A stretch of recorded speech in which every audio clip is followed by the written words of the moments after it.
पहले तो टीवी10 में आपका बहुत बहुत स्वागत है और congratulation. Thank you 20 so much साल मैम। Thank you. होता है ना, कहते हैं कि इस तरह से संतुलन बनाए रखना, कमर्शियल भी नॉलेज हो, वहाँ पे लोगों का मनोरंजन हो और एक प्यार का एहसास भी हो, ये पूरा जो तिकड़ी बिठाना बहुत मुश्किल होता है, जो आपने कर दिखाया, तो इसीलिए इतना सोचा नहीं कॉन्ग्रेचुलेशन। एक्चुअली, जो आया था वो करते गए। पहले शुरू शुरू में पिक्चर बनाने भी आती है वो पता नहीं था हमें। जी। हम सिर्फ खुश थे कि हम फिल्म बना रहे थे। बनते बनते फिर जब सक्सेस थोड़ा बहुत देख लिया, फिर प्रॉब्लम शुरू हो गई कि लोग अभी आपको देख रहे हैं, आपको फॉलो कर रहे हैं, आपसे इंस्पायर हो रहे हैं, तो रिस्पॉन्सिबिलिटी बढ़ी और मज़ा थोड़ा कम आने लगा। But I think the best part of our job is कहीं ना कहीं वी गेट, अगर आप कॉन्स्टेंटली न्यू टैलेंट के साथ काम करते रहोगे तो आपके कान और आँख शायद हमेशा ज़मीन पे रहेंगे और आप वो पल्स को पकड़ पाते हो जो लोगों को आज चाहिए। जी। अक्सर सक्सेस के बाद वो कनेक्शन टूट जाता है, तो I try to maintain that all my life. Right. But जैसे कि आपने शायद कई बार कहा कि आप नंबर्स के पीछे नहीं भागते, आप जी तो फिर भी जैसे कि आप मैनेज कर लेते हो आपके जी। जिसमें, बट वो क्या है आपकी कहानियों में ऐसा खास जो दर्शकों को, व्यूअर्स को आपकी कहानियों से कनेक्ट करता है? देखिए, आप अक्सर लोग जानते, I probably do come from a film family actually, जो बहुत सीरियसली फिल्मों को मानता है जी। कि एक आपको लोगों के लिए पैसा बनाना पड़ेगा ताकि आप आपका काम करते जाए। जी। पर यहाँ पर फिर भी आप कुछ भी करो, यहाँ पर सरस्वती पहले आती, फिर लक्ष्मी भगवान, लक्ष्मी देवी की पूजा होती है। I think not because anything else. यहाँ पर आपको पहले आपकी कला के थ्रू ही पैसे कमा पाएंगे आप। अगर आप बुरी पिक्चर बनाओगे और पैसे कमाओगे, वो ज़्यादा लास्ट नहीं करेगा। तो आई थिंक वो बैलेंस मेंटेन करना शायद कहीं ना कहीं हमारे फैमिली अपब्रिंगिंग में ही है, I think. But I think मैंने हमेशा ये मेंटेन किया है कि मुझे अच्छी पिक्चर बनानी है, बट लोगों के लिए पैसे बनाना ज़रूरी है ताकि मैं और पिक्चरें बना सकूँ। जी। तो while you don't chase the number, you do make sure other people make money off you. Right. आपको, आपने जिस तरह की लव स्टोरीज बनाई हैं, जो देख के हम कनेक्टेड महसूस करते हैं, लेकिन ये लव स्टोरीज जो 20 सालों में कितनी बदली है। हर उसमें अगर इतनी बदलाव जो आया, उसमें एक सिमिलैरिटी आज भी उन लव स्टोरीज में आपको नजर आती है, और बहुत जो बदलाव नजर आया वो क्या है? देखिए, बदलाव मुझे सिर्फ लगता है कि टेक्नोलॉजी और कपड़ों में हो गया है या लोकेशन में हो गया है, बट मुझे लगता है जो फीलिंग है वो इटर्नली सेम रहता है। आज भी मुझे लगता है कि शायद मेरे ग्रैंड पेरेंट्स के टाइम वो एक दूसरे से खतों में, लाइक लेटर्स में बात करते थे। मेरे पेरेंट्स के टाइम पे शायद मोबाइल फ़ोन पे, लैंडलाइन पे। हमारे टाइम पे मोबाइल फ़ोन पे। और उसके बाद अभी नेक्स्ट जनरेशन सोशल मीडिया पे। पर जब दिल टूटता है तो दर्द उधर ही होता है, सीने में, थोड़ा सेंटर लेफ्ट पे। वो फीलिंग आप चेंज नहीं कर सकते। तो वाइल आई थिंक टेक्नोलॉजी, कपड़े, जरिया, कनेक्ट करने के जरिए चेंज हो गए, फीलिंग्स चेंज नहीं हुई है ओवर द इयर्स। आज भी वो जेलसी होती है, आज भी दर्द होता है कि कोई आपको छोड़ के जाता है, आज आप किसी को मिस करते हो। शायद आपके पास वो टेक्नोलॉजी है मिलने की, पर शायद आज ब्लॉक करने की भी टेक्नोलॉजी अवेलेबिलिटी है, चॉइस है। सो आई थिंक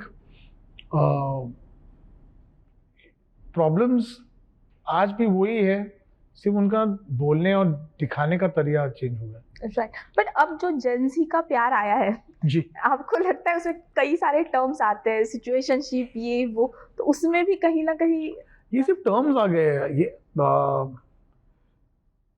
ये हम लोग हमको आजकल कुछ चीज़ें को नाम और क्लासिफाई करने में, ये फॉर एग्जांपल मुझे लगता है कि हमारे, मेरे से पहले भी असिस्टेंट डायरेक्टर्स होते थे, बट इतने नाम नहीं थे। आज एक सेकंड, फर्स्ट सेकंड, ऐसे वो बाइफोकेशन हो गया है, ज़्यादा क्लासिफिकेशन हो गया है। तब भी रिलेशनशिप्स कॉम्प्लिकेटेड होते थे। लोग शायद कहीं ना कहीं अपने रिश्तों के बाहर भी रिश्ते ढूंढते थे, कई रिश्ते तब भी होता था, सिर्फ हम लोग उस रिश्ते को नाम अलग देते थे। जी। आज शायद वो रिश्ते को थोड़ा क्लासिफाई हो गया है, लोग उसको रिकग्नाइज करने लगे और एक्नॉलेज करने लगे हैं। शायद छुपे दरवाजों में, बंद कमरों में ऐसे रिश्ते होते थे। अभी शायद लोग ओपनली इसके बारे में बात करते हैं, बट प्यार तो सेम ही होता है। आई थिंक जब फीलिंग्स होती है तो प्यार वैसे ही होता है। बिल्कुल। अब फिल्म की बात करें फिर जी। एक बार, नए चेहरे 2, क्या खास बात थी जो आपको लगा कि इनके साथ फिल्म बनानी चाहिए? खास बात एक्चुअली रिक्वायरमेंट स्क्रिप्ट की ये थी कि क्योंकि वो पहला प्यार था और वो उम्र में थी, स्क्रिप्ट में उम्र की रिक्वायरमेंट ये थी कि वो 20 और 25 के बीच में, जो यंगस्टर्स का पहला प्यार जब होता है, जब आप करियर भी शुरू कर रहे हो और प्यार में भी पढ़ रहे हो, तो रिक्वायरमेंट न्यू कमर्स की थी एज अ स्क्रिप्ट। सच पूछो तो मेरे को पता है, बिटवीन आदि सर और उन्होंने कहा था कि between you and me we can get a decent cast, but आपकी रिक्वायरमेंट ये फिल्म की ये है कि we need youngsters and newcomers. Don't spoil the film by casting someone whose 40 or 35 and try to de-age him. So I thank him for letting us being authentic to the film. Right. But to be honest, the what I see in these two Ahan and Aneet, I think is spectacular. शायद मुझे इस film की जरूरत, मुझे उनको सिखाना नहीं पड़ा। आई थिंक मैं उनसे सीख रहा था, क्योंकि उनके थ्रू मैं ये यूथ को कनेक्ट कर रहा था। I had to get into their world rather than them getting into mine, to understand how they feel, how they react, and that is why I think ये पिक्चर में कहीं ना कहीं वो एक डिफरेंस दिखाई देता है। और संदीप सर ने, शायद संदीप रेड्डी वांगा ने आपको कहा कि ये फर्स्ट डे ही वो देखेंगे। दो एक पूरी तरह से अलग उनका जो उनकी फिल्म मेकिंग की प्रोसेस है, जब इस तरह का निर्देशक कॉम्प्लीमेंट करता है तो उससे किस तरह से आप देखते हैं? No, I really appreciate it. मैं एक संदीप रेड्डी वांगा फैन हूँ। मैं खुद उनकी फिल्म एनिमल देखने बाद मैंने उनको मैसेज किया था और कॉम्प्लीमेंट किया था, बिकॉज मुझे वो पिक्चर बहुत ही अच्छी लगी थी। तो and I am not someone जो रेगुलरली कोई इंडस्ट्री ट्रेंड या ट्रायल्स पे जाता है। मैं थिएटर में जाके पिक्चर के पैसे दे के देखता हूँ। I don't belong to any camp as such or any school as such or anything.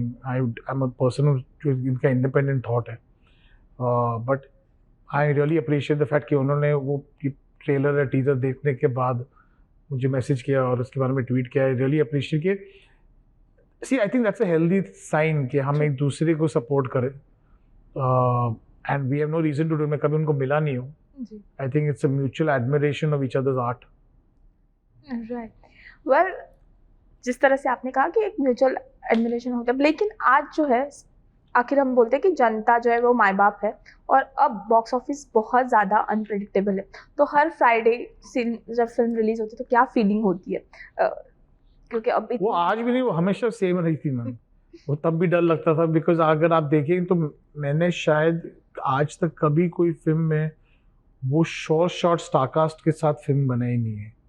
अगर आप देखो तो चाहे वो मलंग हो या विलन हो, चाहे आशिकी हो, चाहे कलयुग हो, चाहे जहर हो, वो सारी फिल्मों में कभी वो शॉर्ट स्टारकास्ट नहीं था कि लोग आएंगे कि नहीं आएंगे। तो मेरे लिए तो ये अनप्रिडिक्टेबिलिटी, अनसेटलिबिलिटी तो जिंदगी रही है। कभी ये श्योरिटी थी नहीं कि लोग आएंगे या नहीं आएंगे। फैक्ट ये था कि most of the star cast were new, और लोग अक्सर शायद ऐसी film like why should they come and watch a film like Aashiqui देखने क्यों आते हैं आदित्य रॉय कपूर और उसके साथ। जी। मलंग के टाइम भी उस टाइम आदित्य की फिल्में नहीं चल रही थी। मर्डर 2 ले लो, Jacqueline was relatively new, Imran was. तो फैक्ट पूछो तो मैं उस इंडस्ट्री का पार्ट आज तक मैं रहा नहीं हूँ जहाँ पर श्योरिटी थी कि बॉक्स ऑफिस नंबर्स आएंगे। बट चाहे वो कलयुग हो या कोई भी वो फिल्में चली है मेरी with a relatively new cast, so I think मेरे लिए तो लाइफ यही रही है। बट जब शुरुआत में इस तरह से नए चेहरे लेकर फिल्म बनाते थे तो क्या लोगों का ज्ञान मिलता था? क्योंकि लोग तो ज्ञान देते रहते हैं। हाँ, अगर मैं ट्रेड एनालिस्ट का अगर मैं कभी उनके एडवाइस लेता तो शायद मैं आशिकी नहीं बनाता, क्योंकि वो they were not newcomers, they actors were not doing well.